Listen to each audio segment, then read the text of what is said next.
പത്തരമാറ്റ സീരിയലിൽ ഉടൻ വരുവാൻ പോകുന്ന മറ്റൊരു കിടിലൻ എപ്പിസോഡിന്റെ റിവ്യൂവിലേക്ക് വീണ്ടും ഏവർക്കും സ്വാഗതം.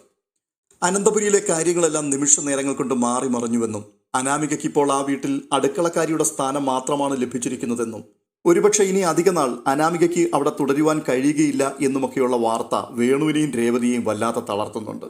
ഒരുവിധത്തിൽ ജീവൻ മരണ പോരാട്ടത്തിലാണ് വേണു. വളരെ തലപുകഞ്ഞ് ആലോചിച്ചിട്ടും എങ്ങനെ രക്ഷപ്പെടുവാൻ കഴിയും എന്നുള്ളതിനെക്കുറിച്ച് ഒരു പഴുതുകളും തൻ്റെ ബുദ്ധിയിൽ ഉരുത്തിരിഞ്ഞു വരുന്നുമില്ല. ഒടുവിൽ വേണു എത്തിച്ചേരുന്നൊരു നിഗമനം, ഇനിയിപ്പോൾ എത്ര നല്ല പിള്ളയാകുവാൻ ശ്രമിച്ചിട്ടും കാര്യമൊന്നുമില്ല അനാമികയ്ക്ക്. അതുകൊണ്ട് തന്നെ അവിടെ നിൽക്കുന്ന സമയം കൊണ്ട് മാക്സിമം നേട്ടമുണ്ടാക്കുവാൻ തൻ്റെ മകളോട് പറയണം. അതുകൊണ്ട് തന്നെ അനന്തപുരിയിൽ നിന്നും മോഷ്ടിക്കാവുന്ന പരമാവധി സ്വർണവും പണവും മോഷ്ടിച്ചെടുക്കുക. ബാക്കിയുള്ളതൊക്കെ വരുന്നിടത്ത് വെച്ച് കാണാം. അതിനുവേണ്ടി എങ്ങനെയെങ്കിലും അനന്തപുരിയിൽ രേവതിയെ എത്തിക്കുവാനുള്ള വേണുവിൻ്റെ ശ്രമങ്ങളാണ് തുടർന്ന് നടക്കുന്നത്. ആ കഥയിലേക്ക് നമുക്ക് പ്രവേശിക്കാം. അതിനു മുൻപായി നിങ്ങൾ ഈ ചാനൽ ഇതുവരെയും സബ്സ്ക്രൈബ് ചെയ്തിട്ടില്ലെങ്കിൽ സബ്സ്ക്രൈബ് ചെയ്യുകയും ഒപ്പം ഈ വീഡിയോ ഇഷ്ടപ്പെട്ടാൽ ലൈക്ക് ചെയ്യുകയും ചെയ്യണം എന്ന് പ്രത്യേകം ഓർപ്പിക്കുന്നു. അനന്തപുരിയിലേക്ക് വേണുവും രേവതിയും പ്രവേശിക്കുവാൻ പാടില്ല എന്ന് മൂർത്തി സാർ പറഞ്ഞിട്ടുള്ളത് കൊണ്ട് തന്നെ മൂർത്തി സാറിനെ എങ്ങനെയെങ്കിലും വശത്താക്കുക എന്ന ചിന്തയോടുകൂടി വേണു അദ്ദേഹത്തെ ഫോൺ വിളിക്കുകയാണ്. എന്നിട്ട് അദ്ദേഹത്തിൻ്റെ കാല് പിടിക്കുന്നത് പോലെ സംസാരിക്കുകയാണ്. സാറേ, എൻ്റെ മകൾ ഞങ്ങളെ ഇതുവരെ പിരിഞ്ഞ് അധികം ദിവസം നിന്നിട്ടില്ല. അങ്ങേയറ്റം ഒരാഴ്ച വരെ മാത്രമേ അവൾ ഞങ്ങളെ കാണാതിരുന്നിട്ടുള്ളൂ. ഞങ്ങളിപ്പോൾ അവിടെ വരാതെയായിട്ട് കുറച്ചധികം ദിവസങ്ങളായിട്ടുണ്ട്. അതുകൊണ്ട് തന്നെ അനാമിക മോൾ വളരെ മാനസിക വിഷമത്തിലാണ്. എപ്പോഴും ഞങ്ങളെ വിളിക്കുകയും കരച്ചിലും പറച്ചിലും ഒക്കെയാണ് അവൾക്ക്. ഈ അവസ്ഥയിൽ അവൾ അങ്ങനെ മാനസികമായി വിഷമം അനുഭവിക്കുന്നത് നല്ലതല്ല എന്ന് സാറിനറിയാമല്ലോ. അവളുടെ ഉദരത്തിലൊരു കുഞ്ഞു വളരുന്നുണ്ട്. അതുകൊണ്ട് തന്നെ എൻ്റെ മോൾക്കും ആ കുഞ്ഞിനും പ്രത്യേക പരിചരണം ഈ സമയത്ത് ആവശ്യമാണ്. അതുകൊണ്ട് ഞാൻ അവിടേക്ക് വരുന്നില്ല. പക്ഷേ അവളുടെ അമ്മ അവിടെ വരുവാനും അവൾക്കൊപ്പം ചില ദിവസങ്ങൾ അവിടെ താമസിക്കുവാനും സാർ അനുവാദം കൊടുക്കണം. പറ്റില്ലെന്ന് പറയരുത്. സാറിൻ്റെ പേരക്കുട്ടിയുടെ കുഞ്ഞിനെയാണ് അവൾ അവളുടെ വയറ്റിൽ ചുമക്കുന്നത്. ആ ഒരു പരിഗണനയെങ്കിലും ഈ സമയത്ത് എൻ്റെ മകൾക്ക് സാർ കൊടുക്കണം. ഞങ്ങൾ തെറ്റുകളൊക്കെ ചെയ്തിട്ടുണ്ട്, ശരിയാണ്. ആ തെറ്റുകൾ ഒന്നും മാപ്പർഹിക്കുന്നതുമല്ല. പക്ഷേ ആ കൊച്ചു കുഞ്ഞിനെ ഓർത്തെങ്കിലും എൻ്റെ മകളുടെ മനസ്സമാധാനത്തിനു വേണ്ടി സാർ എൻ്റെ അപേക്ഷ കേൾക്കണം. പറ്റില്ലെന്ന് പറയരുത്. എന്തായാലും ഇങ്ങനെ കരഞ്ഞ് കാല് പിടിച്ച് ഒടുവിൽ മൂർത്തി സാറിനെ കൊണ്ട് സമ്മതിപ്പിക്കുകയാണ് വേണു രേവതിയെ അനന്തപുരിയിലേക്ക് കയറ്റുവാൻ. രേവതി അനന്തപുരിയിലേക്ക് വീണ്ടും മടങ്ങിയെത്തുന്നതിൻ്റെ പിൻപിലുള്ള പ്രധാന ലക്ഷ്യം നയനയുടെ ആഭരണങ്ങളാണ്. ഈ അടുത്ത സമയത്ത് നയനയ്ക്ക് കണ്ടമാനം സ്വർണ്ണാഭരണങ്ങൾ മുത്തശ്ശി സമ്മാനമായി നൽകി. അതുകൂടാതെ ധാരാളം പണവും നയനയുടെ കയ്യിലുണ്ട്. നയന ഇപ്പോൾ മൂർത്തി ജുവല്ലറി ഗ്രൂപ്പിൻ്റെ ഡിസൈനറായിട്ട് ഒഫീഷ്യലായിട്ട് സ്ഥാനമെടുക്കുകയും ജോലിക്ക് വേണ്ടി ഓഫീസിലേക്ക് പോകുവാൻ തുടങ്ങിയിരിക്കുകയും ചെയ്യുന്നു. അതുകൊണ്ട് തന്നെ നയനയ്ക്കിപ്പോൾ കാര്യമായിട്ട് ശമ്പളവും ലഭിക്കാൻ തുടങ്ങിയിട്ടുണ്ട്.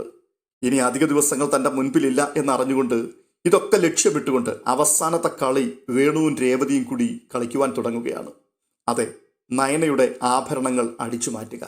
എന്നിട്ട് അതേ ഡിസൈനിലുള്ള മുക്കുപണ്ടങ്ങൾ പകരം പണിത് അവിടേക്ക് മടക്കി വെക്കുക.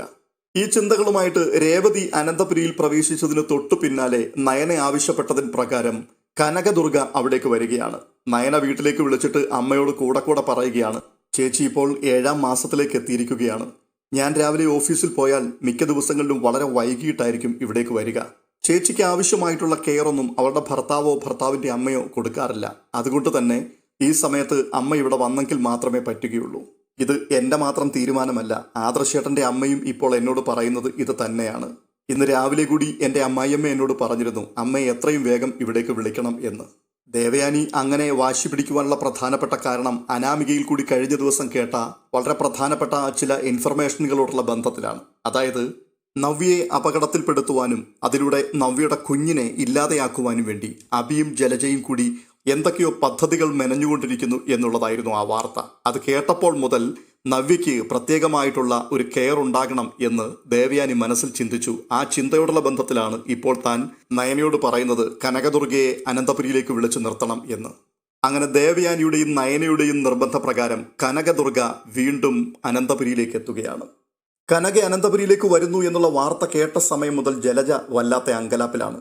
കാരണം കഴിഞ്ഞ പ്രാവശ്യം കനകയെ കുടുക്കുവാൻ വേണ്ടി ജലജ വെച്ച പണികളൊക്കെ വളരെ കൃത്യമായിട്ട് നയനയും നവ്യയും കൂടി പൊക്കിയത് ജലജയ്ക്ക് ഓർമ്മയുണ്ട്. മാത്രവുമല്ല, കനകയ്ക്കാണെങ്കിൽ ജലജയെ കണ്ണെടുത്താൽ കണ്ടും കൂടാ. കഴിഞ്ഞ പ്രാവശ്യം കനക അവിടെ എത്തിയ സമയത്ത് ലഭിച്ച അവസരങ്ങളിലെല്ലാം ജലജയ്ക്കിട്ട് നല്ല ഒന്നാന്തരം പണി വെച്ചിട്ടാണ് അവർ പോയത്. അതുകൊണ്ട് തന്നെ ഇക്കുറി എന്തായിത്തീരും എന്നുള്ള വല്ലാത്തൊരു അങ്കലാപ്പിലാണ് ജലജ. ഇടയ്ക്ക് ജലജ ഈ ആശങ്കയും ഉത്കണ്ഠയുമെല്ലാം ജാനകിയോട് പങ്കുവെക്കുന്നുണ്ട്. ജലജയുടെ സംസാരത്തിൽ കൂടി ജാനകിക്ക് മനസ്സിലാകുന്നുണ്ട് അബിയും ജലജയും കൂടി നവ്യയെ ഏതെങ്കിലും തരത്തിൽ അപകടത്തിൽപ്പെടുത്തും എന്നുള്ളത്. അതുകൊണ്ട് തന്നെ ജാനകി ജലജയ്ക്കൊരു മുന്നറിയിപ്പ് കൊടുക്കുകയാണ്. ജലജയെ, നിന്റെയും നിന്റെ മകന്റെയും മനസ്സിൽ അവളോടുള്ള പകയും വിദ്വേഷവും ഒക്കെ എനിക്ക് ശരിക്കും മനസ്സിലാകുന്നുണ്ട്. പക്ഷേ അവളുടെ ഉദരത്തിൽ വളരുന്ന കുഞ്ഞ് അത് അബിയുടേത് തന്നെയാണ്. ആ കുഞ്ഞിനെ ഇല്ലാതെയാക്കുവാൻ നിങ്ങൾ ശ്രമിക്കരുത്. അങ്ങനെ വല്ലതും സംഭവിച്ചാൽ ഇതെല്ലാം മുകളിലിരുന്നു കൊണ്ട് ഒരാൾ കാണുന്നുണ്ട്. ദൈവം നിങ്ങളെ വെറുതെ വിടില്ല. മാത്രവുമല്ല, ഏതെങ്കിലും വിധത്തിൽ മുത്തശ്ശനോ മുത്തശ്ശിയോ മറ്റാരെങ്കിലുമോ ഈ വീട്ടിൽ നിങ്ങളുടെ കളികളൊക്കെ അറിഞ്ഞാൽ അതോടുകൂടി അമ്മയുടെയും മകന്റെയും സ്ഥാനം അനന്തപുരിക്ക് പുറത്താകും. അതുകൊണ്ട് അടങ്ങി ഒതുങ്ങി നിൽക്കുവാൻ ശ്രമിക്കുക. എന്തൊക്കെ പറഞ്ഞാലും ആ കുഞ്ഞിനോട് ക്രൂരത കാട്ടുവാൻ തീരുമാനിച്ചാൽ അതിനെ ഒരു തരത്തിലും എനിക്ക് അംഗീകരിക്കുവാൻ കഴിയില്ല. അതിന് ഞാൻ കൂട്ടു നിൽക്കുകയുമില്ല. ഇത് പറഞ്ഞിട്ട് ജാനകി ജലജയുടെ അടുത്തുനിന്ന് പോവുകയാണ്. ജാനകിയും കൂടി കൈവിട്ടതോടുകൂടി ജലജയ്ക്ക് വല്ലാത്ത അരിശം മൂക്കുകയാണ്. തുടർന്ന് കനകദുർഗ അനന്തപുരിയിലേക്ക് വരുന്ന കാഴ്ചയാണ് കാണുന്നത്. കനകയെ കണ്ടപ്പോൾ തന്നെ രേവതിയുടെ രോഷം അങ്ങോട്ട് അണപ്പൊട്ടി ഒഴുകുവാൻ തുടങ്ങി. രേവതി അനന്തപുരിയുടെ വാതിക്കൽ ഇരിക്കുന്ന സമയത്താണ് കനക അവിടേക്ക് വന്നു കയറുന്നത്. ആ സമയത്ത് വളരെ പുച്ഛത്തോടും പരിഹാസത്തോടും കൂടി രേവതി അപ്പോൾ പറയുകയാണ്, ആഹാ വന്നല്ലോ, മോള് ഗർഭിണിയായതിൻ്റെ പേരിൽ ഇനിയിപ്പോൾ 3-4 നേരം മൃഷ്ടാന്ന ഭോജനവും വെട്ടി വിഴുങ്ങിക്കൊണ്ട് അനന്തപുരിയിൽ അങ്ങ് കൂടാം. ഓരോരുത്തരുടെയൊക്കെ ഓരോ യോഗമേ. എന്തായാലും കഞ്ഞിക്ക് വകയില്ലാത്ത കുടുംബത്തിലുള്ള ആൾക്കാരല്ലേ, അങ്ങനെയെങ്കിലും വയറു നിറച്ച് എന്തെങ്കിലും തിന്നട്ടെ. ഇത്രയും കേട്ടപ്പോഴേക്കും കനകദുർഗയുടെ കൺട്രോൾ അങ്ങ് നഷ്ടപ്പെടുകയാണ്. കനക ഉടൻ തന്നെ മുഖത്തടിച്ചതുപോലെ മറുപടി പറയുകയാണ്, അല്ല, ഞങ്ങൾക്ക് കഞ്ഞിക്ക് വകയില്ല. നിനക്കോ? നിനക്ക് കയറി കിടക്കാൻ ഒരു കിടപ്പാടുണ്ടോടി? ഈ പറയുന്ന കഞ്ഞി കുടിക്കാനുള്ള വരുമാന മാർഗം എന്തെങ്കിലും നിനക്കുണ്ടോ? തൊഴിലെടുത്ത് ജീവിച്ച പരിചയം നിനക്ക് നിന്റെ കെട്ടിയോനുമുണ്ടോ? ഉടനെ രേവതി ചോദിക്കുകയാണ്, നിങ്ങൾ എന്തറിഞ്ഞുകൊണ്ടാണ് ഞങ്ങളെക്കുറിച്ച് ഇങ്ങനെയൊക്കെ സംസാരിക്കുന്നത്? ഞങ്ങൾ നാട്ടിലെ കോടീശ്വരന്മാരാ, ഇറങ്ങി ഒന്ന് അന്വേഷിച്ച് നോക്കണം. അതേടി, നിങ്ങൾ കോടീശ്വരന്മാരാണെന്നുള്ളത് നന്നായിട്ട് അന്വേഷിക്കുകയും അത് മനസ്സിലാക്കുകയും ചെയ്തതിന് ശേഷം തന്നെയാണ് ഞാൻ ഇങ്ങനെയൊക്കെ സംസാരിക്കുന്നത്. ആ കോടികളൊക്കെ നിന്റെ നാക്കിൽ മാത്രമേ ഉള്ളൂ. അനന്തപുരിക്കാരറിയാത്ത ഒട്ടനവധി കഥകൾ ഞങ്ങൾ അന്വേഷിച്ചറിഞ്ഞിട്ടുണ്ട്. എന്നെക്കൊണ്ട് കൂടുതലൊന്നും പറയിപ്പിക്കരുത്. അല്ല, പറയണമെങ്കിൽ ഇപ്പോൾ ഞാൻ എല്ലാവരും കേൾക്ക വിളിച്ചു പറയാം. ഇത്രയും കനക പറയുന്നത് കേട്ടപ്പോഴേക്കും രേവതി ഒന്ന് ഞെട്ടുകയാണ്. ഉടനെ തന്നെ ജലജ അവിടേക്ക് ഇറങ്ങി വരുന്നുണ്ട്. എന്നിട്ട് ചോദിക്കുകയാണ്, എന്താ ഇവിടെ? ആഹാ, കെട്ടിലമ്മ ഇങ്ങി എത്തിയോ? ഉടനെ കനക പറയുകയാണ്, അതെ, എത്തിയല്ലോ. ഞാനിവിടെ വന്നതിൻ്റെ പിൻപിലുള്ള ഉദ്ദേശം എൻ്റെ മകളെ പരിചരിക്കുക എന്നുള്ളത് മാത്രമല്ല, മറ്റു പല ഉദ്ദേശങ്ങളുമുണ്ട്. അതൊക്കെ ഓരോരുത്തരും മനസ്സിലാക്കാൻ പോകുന്നതേ ഉള്ളൂ. ഞാൻ ഈ വീട്ടിൽ വന്ന് 4 ദിവസം നിന്നാൽ ഇവിടെ എന്തൊക്കെയായിരിക്കും വിശേഷങ്ങൾ ഉണ്ടാവുക എന്നുള്ളത് ജലജയ്ക്ക് നന്നായിട്ട് അറിയാം. ഒന്ന് പറഞ്ഞു കൊടുക്ക് ജലജയെ, അറിയാത്തവർക്ക്. കനക ഇത്രയും പറയുമ്പോൾ ജലജ മൗനമായിട്ട് നിൽക്കുകയാണ്. ഉടനെ ചിരിച്ചുകൊണ്ട് കനക ചോദിക്കുകയാണ്, എവിടെയാണ് ജലജെ എൻ്റെ റൂം? കഴിഞ്ഞ പ്രാവശ്യത്തെ പോലെ നമ്മൾ ഒരുമിച്ച് ഒരു റൂമിൽ തന്നെയാണോ ഈ പ്രാവശ്യവും ഉള്ളത്? ബെഡ്റൂമൊക്കെ റെഡിയാക്കി ഇട്ടിരിക്കുകയാണോ? ഉടനെ ജലജ, അതെ അതെ, എല്ലാം റെഡിയാക്കി തന്നെ ഇട്ടിരിക്കുകയാണ്. ഇത് കേട്ടുകൊണ്ട് കനക ഒന്ന് ഇരുത്തി മൂളിയിട്ട് അകത്തേക്ക് കയറി പോവുകയാണ്. കനക അകത്തേക്ക് പോകുമ്പോൾ രേവതി വന്നിട്ട് ജലജയോട് അത്ഭുതത്തോടു കൂടി ചോദിക്കുകയാണ്, ജലജ, ഈ അഹങ്കാരിയായ സ്ത്രീ വന്ന് ഇത്രയും കാര്യങ്ങളൊക്കെ സംസാരിച്ചിട്ട് നീ എന്താണ് എല്ലാം കേട്ടുകൊണ്ട് നിന്നത്? നിനക്കിട്ടും 2 തന്നിട്ടാണല്ലോ അവരകത്തേക്ക് കയറി പോയത്. എന്തൊരു അഹങ്കാരമാണ് അവൾക്ക്. ഇതിനൊക്കെ അപ്പോൾ മറുപടി കൊടുക്കണ്ടേ?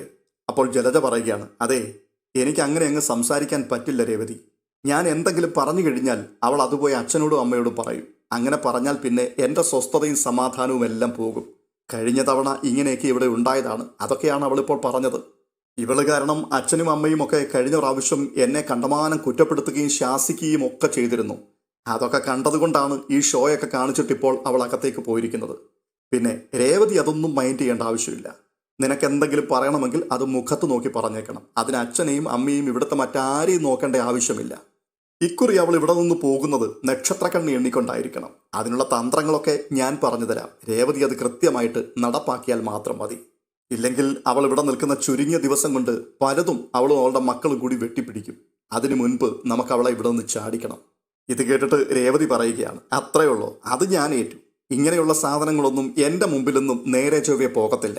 ഞാൻ കാണിച്ചു കൊടുക്കാം. തുടർന്ന് ജലജ നേരെ പോകുന്നത് അബിയുടെ അരികിലേക്കാണ്. അബിയുടെ അടുത്ത് പോയിട്ട് പറയുകയാണ്, വന്നിട്ടുണ്ട് നിന്റെ അമ്മായിയമ്മ. നിന്നോട് ഞാൻ പല ആവർത്തി പറഞ്ഞതാണ് എങ്ങനെയെങ്കിലും അവളെ ഇവിടെ നിന്ന് ഒഴിവാക്കി വിടുവാൻ. ഇപ്പോൾ ഗർഭത്തിൻ്റെ പേരും പറഞ്ഞ് അവളെ പരിചരിക്കുവാൻ വേണ്ടി അവർ വന്നിരിക്കുകയാണ്. ഇനിയിപ്പോൾ ഇവിടെ എന്തൊക്കെയായിരിക്കും സംഭവിക്കാൻ പോവുക എന്ന് ദൈവത്തിനറിയാം. കഴിഞ്ഞ പ്രാവശ്യം അവളിവിടെ ഉണ്ടാക്കിയ പുകിലുകളൊന്നും നിസ്സാരമല്ല. ഇതെല്ലാം അനുഭവിക്കുകയും വേണം. ഒടുവിൽ അമ്മയ്ക്കും മകൾക്കും ഞാൻ അടിമപ്പണി ചെയ്യുകയും വേണം. എൻ്റെ ഒരു ഗതികേട്. അപ്പോൾ അബി ചോദിക്കുകയാണ്, അമ്മ എന്തൊക്കെയാണ് ഈ പറയുന്നത്? ഞാൻ എന്ത് ചെയ്യണമെന്നാണ് അമ്മ ഈ പറഞ്ഞു വരുന്നത്? എടാ, നിന്നെപ്പോലൊരു കഴുതയെ എനിക്ക് മകനായി കിട്ടിയതിൽ ഞാൻ ലജ്ജിക്കുകയാണ്. വലിയ കൊമ്പത്തെ കോടീശ്വരിയാണെന്നും പറഞ്ഞുകൊണ്ട് അവൻ പോയി വിളിച്ചുകൊണ്ട് വന്നതാ. എന്നാൽ സത്യം അറിഞ്ഞപ്പോഴെങ്കിലും ബുദ്ധി ഉപയോഗിച്ച് അവളെ ഒഴിവാക്കണമായിരുന്നു. ഇതിപ്പോൾ ഒന്നിനും പറ്റാത്തൊരവസ്ഥയിലേക്ക് എത്തിച്ചേർന്നിരിക്കുകയാണ്. അപ്പോൾ അഭി പറയുകയാണ്, അമ്മ പറയുന്നത് ഞാൻ സമ്മതിച്ചു, എനിക്ക് ബുദ്ധിയില്ല. എന്നാൽ അമ്മയ്ക്ക് നല്ല ബുദ്ധിയുണ്ടല്ലോ. അവളും ഈ വീട്ടിൽ തന്നെയല്ലേ ഇത്രയും നാളും താമസിച്ചത്. എൻ്റെ ബുദ്ധിയില്ലായ്മയൊക്കെ പരിഹസിക്കുന്ന അമ്മയ്ക്ക് നല്ല ബുദ്ധിയുണ്ടല്ലോ. എന്നിട്ട് അമ്മയ്ക്ക് എന്തെങ്കിലും ചെയ്യാൻ കഴിഞ്ഞു? ഏത് സമയത്തും എന്നെ കുറ്റപ്പെടുത്തുന്നല്ലാതെ ഒരു ചുക്കും ചെയ്യാൻ അമ്മയ്ക്ക് കഴിഞ്ഞിട്ടില്ല. അമ്മ കാണിച്ച ബുദ്ധിയൊക്കെ പലപ്പോഴും അതിബുദ്ധിയായി പോകുന്നത് ഞാൻ കണ്ടിട്ടുള്ളതാണ്. പിന്നെ അമ്മയുടെ മോനല്ലേ ഞാൻ. അമ്മയുടെ ബുദ്ധിയും സാമർഥ്യവും ഒക്കെ എനിക്കും ഉണ്ടാക്കത്തുള്ളൂ. ഇത് കേട്ടിട്ട് ജലജ പല്ല് ഞെറമിക്കൊണ്ട് അഭിയോട് പറയുകയാണ്, ഞാൻ ചില കാര്യങ്ങളൊക്കെ മനസ്സിൽ ഉന്നി വെച്ചിട്ടുണ്ട്. ഇത്രയും കാലം വേണ്ട വേണ്ട എന്ന് കരുതിയിരുന്നതാണ്. അതൊക്കെ ഇനി പുറത്തെടുത്തേ പറ്റുകയുള്ളൂ. അനന്തപുരിയിൽ ആ കുഞ്ഞുമായിട്ട് അവൾ വരില്ല. അങ്ങനെ ഇവിടെ വന്ന് വാഴാം എന്നവൾ ചിന്തിക്കുകയും വേണ്ട. അമ്മ എന്തു വേണമെങ്കിലും ചെയ്തു, എനിക്കതിൽ യാതൊരു പ്രശ്നവുമില്ല. അപ്പോൾ ജലജ പറയുകയാണ്, ഞാൻ തീരുമാനിച്ചു വെച്ചിട്ടുണ്ടടാ ചില കാര്യങ്ങളൊക്കെ.